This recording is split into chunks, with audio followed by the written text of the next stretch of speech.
You know, there's a common misconception about air conditioning that you've got a magic box in your car that makes cold air. And really, that's not the way air conditioning works.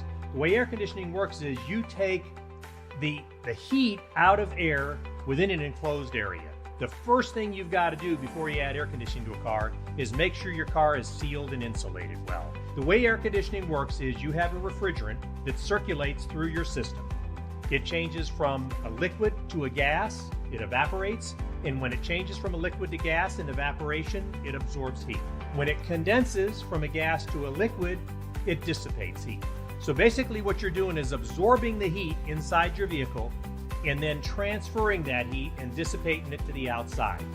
From the condenser, we'll move to the receiver dryer. From the receiver dryer, we're going to move to the compressor safety switch, which will either be a binary safety switch or a trinary safety switch. Then we'll move into the expansion valve, which is at the inlet of your evaporator coil.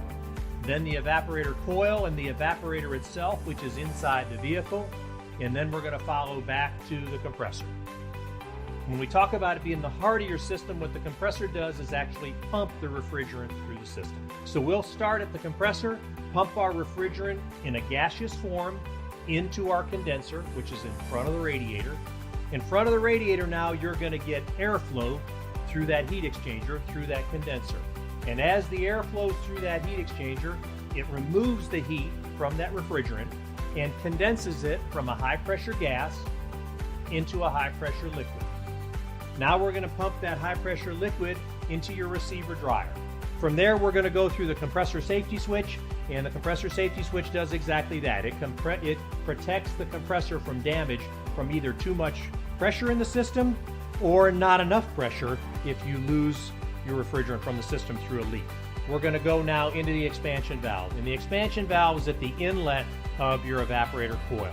Basically regulates the amount of refrigerant going into your AC coil, number one. And the second thing it does is it atomizes that high pressure liquid refrigerant into droplets. And then these droplets, as they go through your coil, we're going to pull in the hot air from the vehicle through our blower, blow that hot air across this coil, and as these droplets of refrigerant evaporate, they absorb the heat from this air going across the coil. So you're going to pull that gas back into the compressor, compress it into a high pressure gas, and start the whole cycle over again.